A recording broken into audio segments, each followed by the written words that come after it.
Hello, everybody. Welcome back to the Southampton Way Podcast. This is not a regular episode. This is just off the cuff because this morning, it's Monday, the 14th of August. We have had the confirmation that James-Ward-Prowse has left Southampton Football Club. He has joined Premier League West Ham. I should say Premier League and Europa League West Ham. And there has also been movement on Romeo Lavia. So I just wanted to hop on, have a quick chat, because this is a big deal. 20 years at the club is no joke. So you just hear me waffle for a minute, and then I'll hop over to the pod that we just shot, and you'll hear what both of the guys had to say about it as well. I do explain my thoughts on it, and they haven't changed, so I won't say too much. All I will say is we do all wish Prowse the very best in his venture, and hope to goodness that next season he's not sat on the bench regretting his decision when we're also back in the Premier League, if we're back in the Premier League.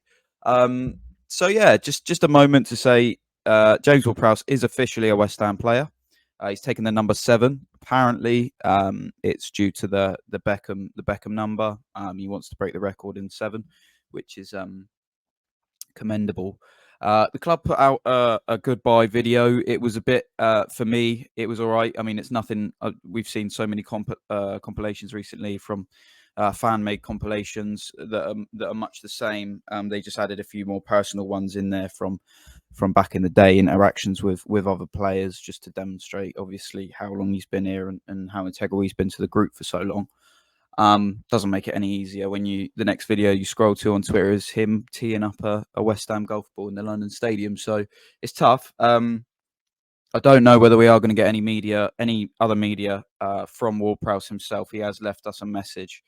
It's not quite the double page spread in the Echo that Adam Lallana did after he'd left. Let's have a look. So I'll try and get the image up. So Prowse has put, to everyone associated with this incredible football club, I've been trying to think of the best way to write this message, but finding the words to express exactly what you all mean to me isn't easy.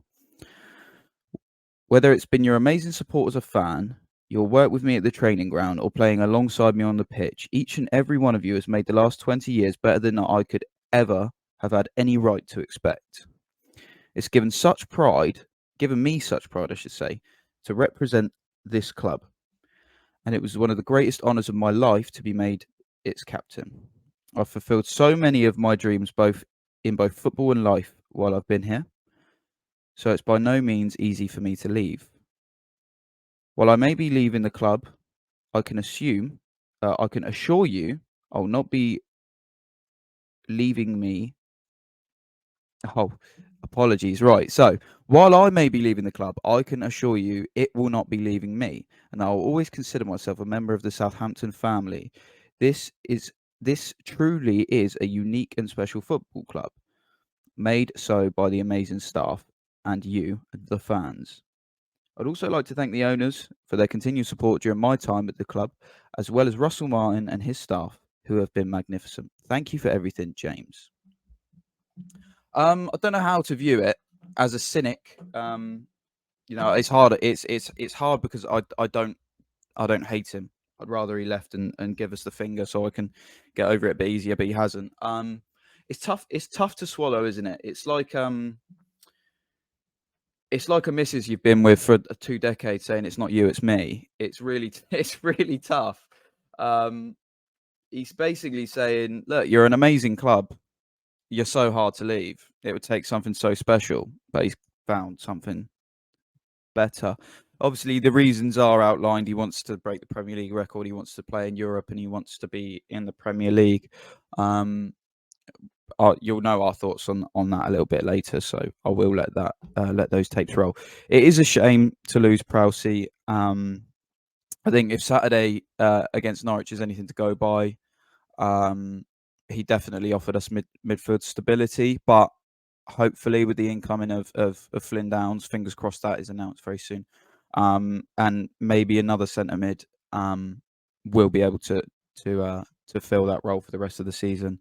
And I'm sure there's plenty of players who've been waiting for a chance to take a free kick for the past couple of years. So, although they might not be as consistent, I'm sure we're not going to be devastated So by losing that, yeah, it's a shame. It is a real shame, and wish it didn't have to end, but it has now ended, and we move on. There is a bid this morning officially accepted by Saints from Liverpool for £60 million for Romeo Lavia. It's interesting because now apparently the ball is in the player's court. He's got to decide where he wants to go, despite Liverpool making £5 million, a bid that's worth £5 million more, because we'd already accepted the 55 from Chelsea.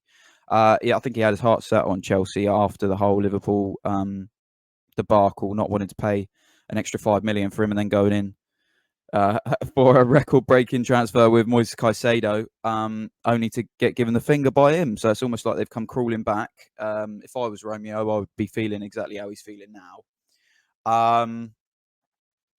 It's going to be tough for him being a young kid, but also at the same time you've got two top-tier English clubs fighting for you. So, you know, look at the bright sides, Romeo. You're going to be playing the football you want, and for a long time. You know, you can't say that for sure with Prowse. So, yeah, good luck to him. Hopefully that deal gets sorted soon, so we can use that money to good use and go and get some decent replacements, and maybe not even just to bolster that position, that six that we were clearly needed on Saturday, but maybe other positions.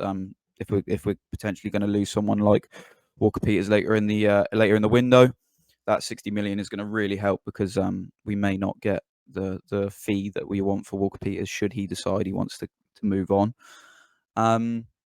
Yeah, I mean, Russell Martin, you can't fault Russell Martin and his team. They've been nothing but honest throughout the whole thing with especially Romeo and James-Ward-Prowse. And yeah, all we can do is trust what he's saying, because he's not giving us a reason not to. So I think we trust in the process, see who we can bring in and how quickly we can bring them in. I think this week it's essential to get one or two through the door. So we'll see how that pans out. And yeah, hopefully, guys, we'll see you on Friday for our regular episode where we're going to preview Plymouth, and hopefully we'll have a couple of signings to talk about. For now, I'm going to leave it to our thoughts of this in the last episode, which was filmed on Thursday last week. So yeah, enjoy. Here's me and the guys discussing Ward-Prowse and Lavia, and it's just bemused as to why it doesn't work like that. Rob, let's go straight for the elephant then. So Tino went. We've got one more confirmed, effectively massive outgoing in Prowse, 20 years serving. I know we don't want to dwell too much because it is actually a painful one. It is painful as much as you can prepare yourself for it. Do you think the deal is fair? I mean, obviously we've compromised on this one. I know we said we're staunch, but we have actually compromised on this one a bit. What's your take? So the only reason why I think, as I said before the podcast, the way that Wilcox has carried himself throughout this entire transfer window with multiple different deals leads me to believe that I don't think he wouldn't make a deal unless it's on our terms. I just don't think he wouldn't. I don't see a reason why he would, because we don't need money. And when we talk about the club's biggest asset, which is Ward-Prowse, I tweeted it out. He's more than just a player to me personally. He's the link between the fans and the club. When times were good, when times were bad, he was the constant. You know,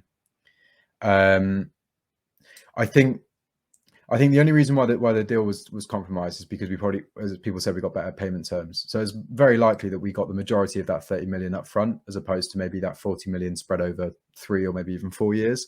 So I think if you're talking about immediate impact, I'd much rather have 30 million pounds now which is, by the way, as Ward-Prowse is obviously an academy product, it's pure profit from an FFP standpoint. So we can use all of that money. Whereas, you know, if you spread that round over 3 to 4 years, it gets diluted, and you don't really see its impact as such. Just kind of touching on Ward-Prowse, there's been a lot of debate, and let's be real. If you think Ward-Prowse is a club legend, that's fine. You think he's a club legend, that's fine. If you don't think he's a club legend, then that's fine. You know, for me, I'm 22 years old. I've been traveling watching Saints for the last 4 years now, home and away, week in, week out, and he will be a club legend to me because of the memories he's given me. Simple as that. I have never seen a player put in as much effort in my lifetime watching Saints than he has done. Obviously, Lambert, fantastic. But from what I remember, and from what I'll remember more, it's Ward-Prowse. As I said, he's always kind of been the constant. He's always been here. It doesn't matter who the ownership was. It doesn't matter, who was the captain at the time, the manager. Ward-Prowse was always there. And he fought really hard to get himself into a good place in the team under Ralph. He did really well. Obviously, we all remember he was left out of the squad completely against Huddersfield when we won 3-1. And really forced his way back in for the second half of the season. And since then, he's been a mainstay. It will be really painful to see him not wear red and white next year. I honestly, I'm still still going over it because it just doesn't feel real, does it? It just doesn't. It's just going to be so strange. And I don't know. It genuinely is sad, as you said. I'm genuinely sad that he's going. We've seen players like Lambert leave us before to go to Liverpool and whatnot. But the one thing that's kind of been going through my head is, he's going to leave for a relegation threatened side, first and foremost. There's no doubt with the strength of the Premier League. So what we're going to be looking at, if West Ham do well next year, if they sell Paqueta, I don't see them finishing higher than 12th, right? I just don't, with the strength in the league. I think, is it really worth giving up the last 20 years to finish 14th with West Ham and play 4 Europa League games?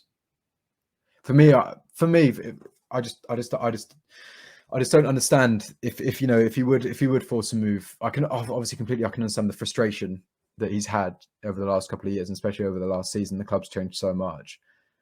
But if he'd stayed captained and brought us back up, that would have been, in my opinion, undisputed king. Because obviously there's always that thing with Letizia, whereas if we went down, there's never a guarantee that he was going to stay. And I think people who say, "Oh, Letizia definitely would have stayed if we went down," it's just not how it works sometimes. We can't say for definite. But as long as he's served us so well, as I said, I know I'm rambling here, but it's such a big topic. As I said, we would have been in this situation and a lot worse. We would have been down with Gal if Ward-Prowse hadn't stepped up and kept us in this league for a few consecutive seasons, in my opinion.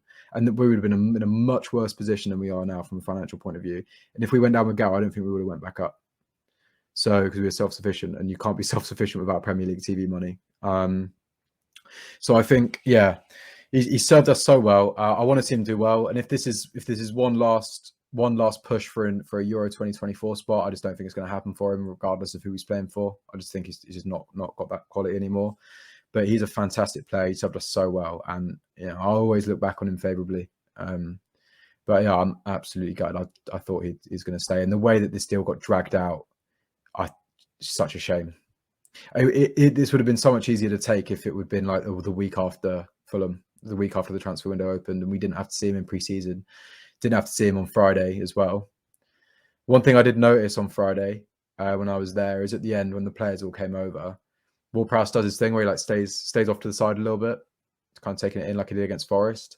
And Jack Stevens was there in the middle. He was just waving his arms up. So we were singing like one more year, or like James-Ward-Prowse, whatever the chant was. He was just waving his arms up louder. And I didn't really click at the time. And I was like, oh shit, on reflection, that's a bit mad. And everyone was kind of like coming over and touching him after the game and stuff. And it's just a shame.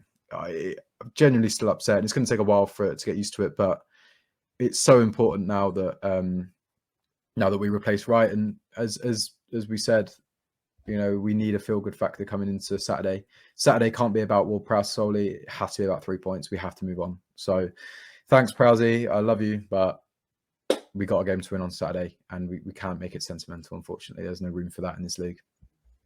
Absolutely. I think you've covered a lot of sentiment there with Prowse. There's not really too much else I can add on the sentiment side. I will add to the side and come to you, Martin, as well, that you mentioned there, Rob, about why, as a professional, what's the move? Because I've mentioned a couple of times that my brother-in-law is a West Ham fan and we work together. I see him every day. We talk football all day, every day. And he asked me about Ward-Prowse and is it likely, what's going to happen? Could he potentially play for us? And my answer from last season was still the same as it was 3 days ago before all of this kicked off, was it depends solely on what his motive is. If he's 28, right? Coming on 29, he's not a young footballer anymore. I would have thought a man of Prowse's intelligence, because there is no doubt he is a very, very smart individual in many aspects. He's a smart individual. You'd like to think that you'd think about it in a quite a logical way, in that he's 28 years old. He's the captain of this football club, and everything goes through this man. Everything. He's like he is everything to the club, and there's no secret in that, right? He is everything to this football club. So, if you're Ward-Prowse, you get a call from your agent saying, "Look, West Ham want you. They're playing Europa League next season. They're going to offer you 10 grand more a week." Because I can tell you now, it's not going to be a lot more than what he's on now. Because Sullivan and his wages are tight as a fucking drum. So he ain't going to be on a lot more than he is now. He might have a bit of a chunkier performance-related bonus in there somewhere. Obviously, I'm no agent. I ain't got a clue. But his weekly base wage will not be a lot different. Now, if you're Prowse, you've got a decision to make clearly. Do you stay here for a year and say, right, if we're not promoted in the year, then I'm going to look elsewhere? Because, if you're going to stay, if Saints are going to stay stuck in this circle, that's not how I want to finish my career. And everyone, I think, would have. I think if anyone moaned, they deserve a slap on the chops. Right now, I do think there is some, not value, but there's something in what some people are upset about, and I can sympathise with certain people who are upset, because if you're Ward-Prowse and you get that offer, what is your motive? It's not money, because they're not going to offer you a lot more than what you're on now. You're a highest earner. Facts.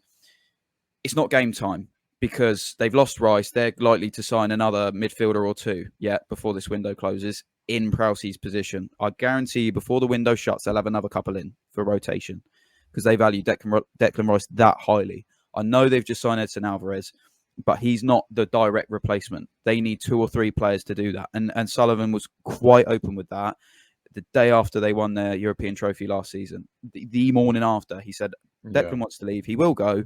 We'll get 3 or 4 in to replace him, because he is, as a one individual, he's irreplaceable. I can get on board with that. So it's not game time, because he's going to get much more here. Facts. Euro 24, that's the big one for me. If he, bless his heart, thinks he's going to get into that squad, and you've got Gareth Southgate, as soon as last week on TalkSport, saying it doesn't matter if Henderson's playing in Saudi, I'll still give him a shout. If you think you're going to get in with a manager with a mindset like that, bless your heart. I love that you're still that naive, but you're not getting in, mate. No matter how good you are. Prowse last season, I put out this tweet. Prowse last season, not getting in that World Cup team, doing the numbers he was doing in a frankly pathetic footballing side, when you had stars like Mason Mount who couldn't perform with fucking superstars around them, is embarrassing. Goals and assists, mate. Unbelievable. Mate, it's embarrassing, the fact that he didn't even get a look in. Conor Gallagher and Calvin Phillips got in over him. That should have been a wake-up call in itself. He should have thought, shit. But then again, maybe he's thinking, if I play for a bigger club, then I'm going to get picked.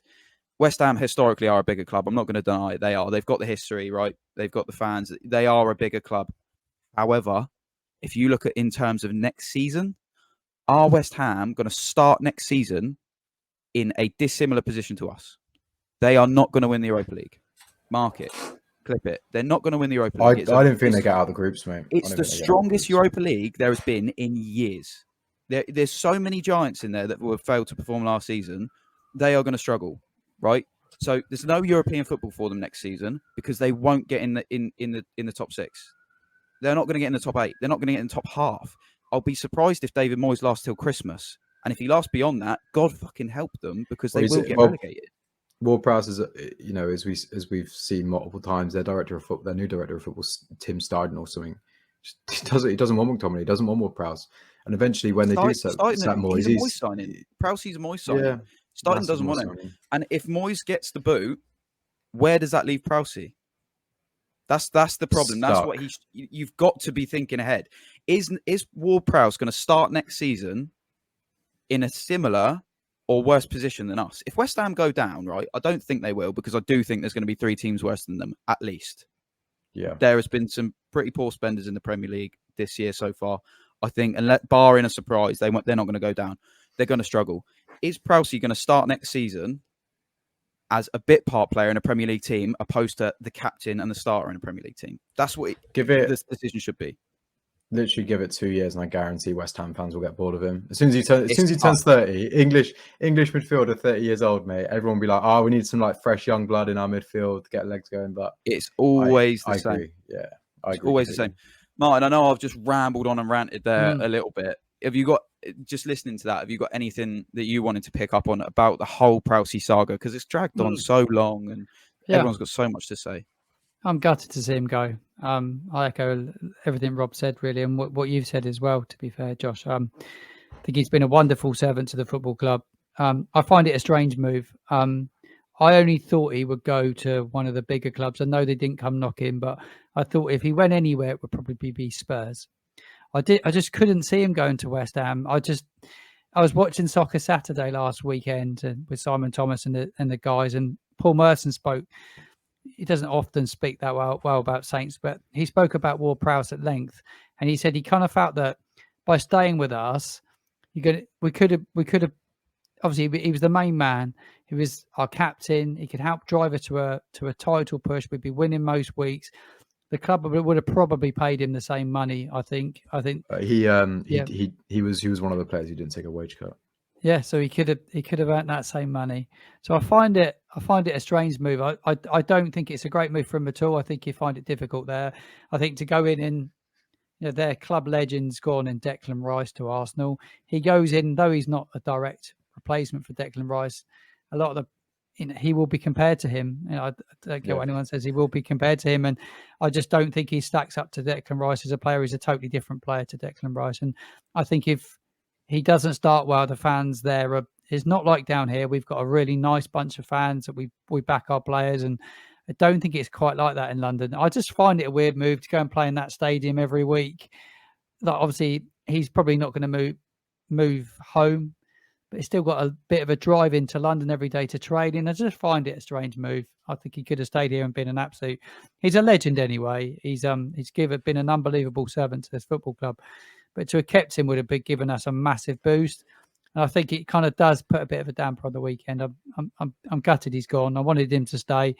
I'm just really surprised he's gone to West Ham. And there's a lot of discontent there. I speak to West Ham fans. They hate the way that David Moyes plays. A West Ham fan tweeted me yesterday. He said he hates what Moyes is doing, and I think he wants to be defensive. And I just don't think it's a great move for him. I still believe he finished his career at Southampton. I think he eventually, for some reason, I just see him back here one day. I don't know why, but I feel that he'll find his way back here one day. I think it will really hurt seeing Ward-Prowse break the Premier League record in a West Ham shirt. Yeah, I think that will really sting. Yeah, but it just sucks. Like, I was confident that he was going to stay because the price tags we were putting up were just way above market average for him, and obviously the payment terms are big. But I think that would have been such a big PR win for Wilcox and Rasmus to keep Ward-Prowse. That would have been just such an easy, well, not easy, but that would have been absolutely massive to keep him. And we know, I'm sure 90% of us expected him to leave, and of course I did expect him to leave. But even when it happens, it is just such a shame. But as the window dragged on, you get more and more hope. You see him against Wednesday. You see him play consistent minutes in pre-season. You see West Ham come and go, multiple bids priced out, and then they leave. And then within 2 days, we get a David Ornstein agreed fee. And it's the way it's all worked. And West Ham briefing journalists constantly about the situation, because obviously, apparently Scott, I think it's Caver, whatever his name is. Apparently he's in really tight with the Darmish. Yeah, he's in really tight with Sullivan and that. So yeah, it just we're just gonna see how it goes. Absolutely gutted, mate. But I don't want to see his interview with West Ham, and I know we're going to probably. I think it'd be really good if the club just sat him down in front of a camera and like Ori and just let him speak for 5-10 minutes, and then that's it. Then that's door closed. No coming out at half time. If it's done by then, no coming out at half time. Just fresh chapter, 3 points. Just go sort it out. Yeah, Rob, I'm not on board with the sentiment show with the whole Norwich thing. As soon as I heard that Southampton want at first it was reported that Southampton want Ward-Prowse to play against Norwich and then leave. First of all, I thought that's extremely disrespectful to the club who's just paid for him. Because if we'd paid for a player and then the club say we're going to keep him for 1 game. How fucking dare you? That's our player. Do you know? I would think that's outrageous. It doesn't matter how long they've served for that club. I'd think that's outrageous. And then second of all, I thought, and then it'd say, oh, but Ward-Prowse wants a chance to say bye to the Saints fans, and I thought, you don't do that by making it the Ward-Prowse show and playing your last game, and you don't do that. You've played your last game. He did that at Liverpool. If it's done, he did that at Liverpool. Yeah, exactly. If it's done, it's done, mate. Leave. It's time to go. And I think this is a big chance for this. This is a catalyst for galvanization within our fan group, because it could go one way or the other. And I think, do not let, as a group of fans, we cannot let our heads drop. I think this is one of those situations where we have to realise that we don't support James-Ward-Prowse, we support Southampton, and at the end of the day, we supported him before Prowse, we will support him after Prowse, and that is that. You know, I expect the Norwich atmosphere to be outstanding. I don't expect any less. Sheffield First home was game of the phenomenal, season. mate. First home Sheffield game of the was season, phenomenal. record season ticket sales. Despite the whole Prowsey bombshell, I hand on my heart think Norwich is going to be a fantastic atmosphere, as it should be. And despite all of this Ward-Prowse stuff, and yeah, I think let's try and move on from Prowsey as much as we can before we probably talk about his comments he made in his first media interview next week, when he's come out and said, I couldn't wait to get this done, and then we're all upset. So let's move on and come back to that another time. At the minute, it's rumbling on, Martin, with Romeo Lavia and Liverpool and now Chelsea. Just read, literally as we're on the pod, Liverpool, there's some interesting developments, isn't there? Liverpool are willing to pay a club record fee for Moises Caicedo, as we've been talking. So this is a big game of chess we're watching in front of us, right? This is a classic sort of who blinks first type thing between Liverpool and Chelsea. Frankly, if one of them doesn't get him, he'll go to the other one, because he's a backup to somebody, and somebody's got, either one of those has enough money to trigger it. So he's going to one of them. How have you felt about it? Because it almost feels like this one's been going on longer than the Prowsey one. Well, this has probably been dragging on since January, to be fair. It all started when Chelsea supposedly bid in January for him. That's what they said. It was August, yeah. Yeah, so it was August. It was at the start of last season, wasn't it? Scary. And it's rumbled on for so long. He's such a good player, isn't he? I wonder how much, I don't know what you two think, that Man City, what sort of say-so they have in this. I don't know if they're involved in what happens. There's a lot of talk that they wanted him back next season. Start of not this season, but next season. It'd be interesting to see how it unravels. Man United are also interested. He's a fantastic player. He's been on record and said it a few times that he's the best 19-year-old midfielder I've ever seen at Southampton. I think he's phenomenal. He's brilliant. He's got everything that requires to play at the top level. It's just a case of what happens and how that unravels now. Obviously, they're going to get big money for him. We're going to get big money for him, whatever happens. But I'll be interested to see what you two think about the Man City thing, how involved they are within this transfer. I guess I'll start. I think any deal with City involved when there's a buyback and a sell-on clause, I think there will definitely be a first refusal, which is where, let's say Chelsea bid 50 mil and we accept it, then we then have to go to City and go, well, they bid 50 mil, would you match it? And if they say yeah, then we have to sell the player to City. It's quite simple.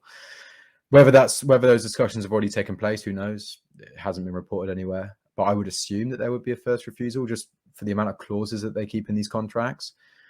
I think if you look at Rodri, who's currently going to be taking Lavia's spot at City, he's like 27, one of the best in the world. Don't see him slowing down anytime soon. A player like him, he'll be playing into his mid to late 30s at the top level. In my opinion, anyway, I think he's just fantastic if he stays injury free. Probably early to mid 30s, should I say? But yeah, City. I mean, it's an interesting one. I think Lavia will probably want to prove himself at City if the opportunity came about. I'm sure he's highly rated there. Pep has spoken about him already before he even moved to us. I think he was named in a couple of squads potentially. But I think with Lavia, I think it's rambled on a little bit too long now. I think we can get the 50. I think we can. and we should hold out for it, because you can't show any weakness in this market, especially with the philosophy that we've gone into it with. You can't show a crack. We settled the Ward-Prowse situation because the payment terms suited us. So it's as simple as that. Not because West Ham, not because anything suited them, because it suited us. Same with Tino, and I think we'll see the same here. I think as soon as that 50 mil bid goes in from either of them, he'll go straight there. But the Caicedo stuff is interesting because he's double the price.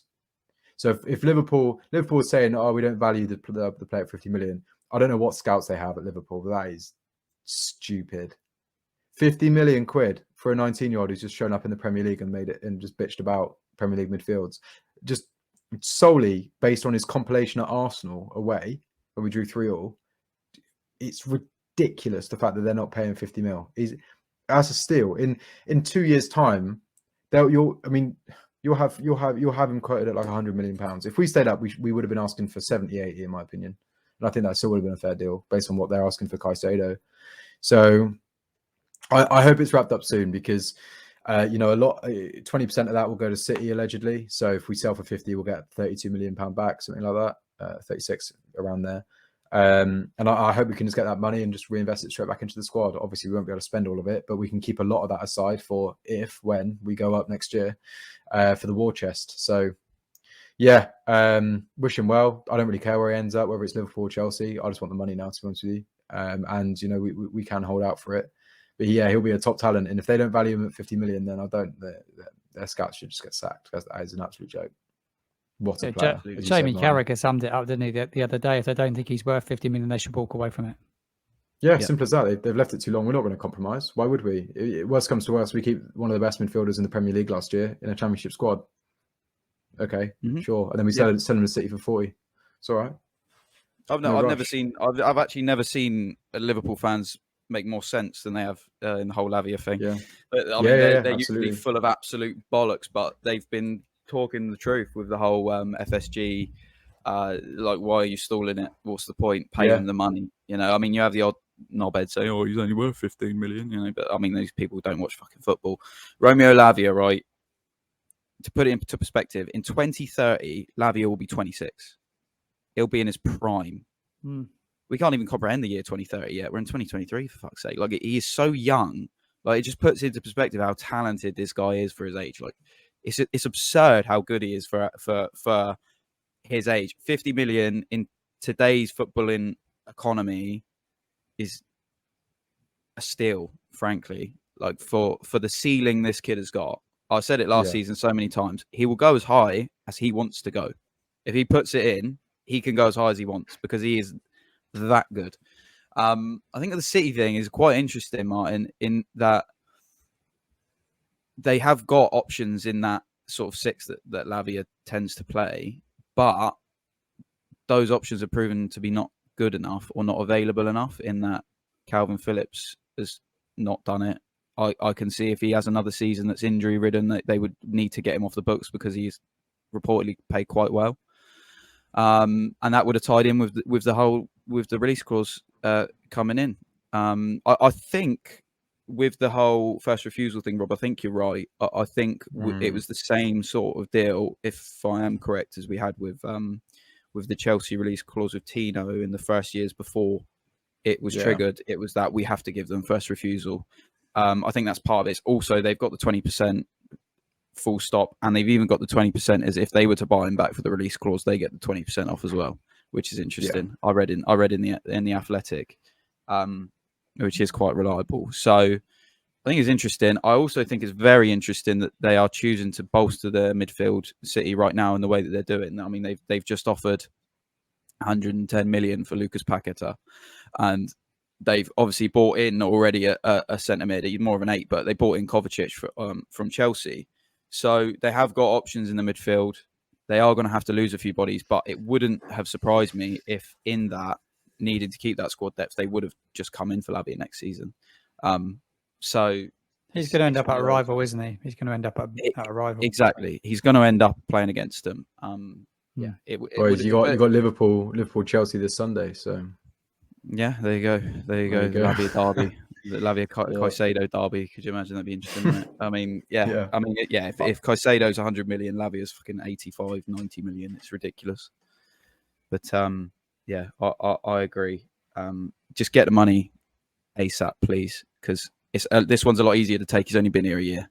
It's fine. I honestly, Big we have profit. business that needs to be done. Yeah, we all knew. Let's be real. Straight after that, straight after the Chelsea at home game, we all knew he wasn't going to be here more than a year, didn't we? You know, it's like he's been on loan, and we're just cashing in. So yeah, we're just keeping him warm for a bit. That's the way I felt like it did feel literally. like that. I can't lie, it really did. Yeah. Moving on to the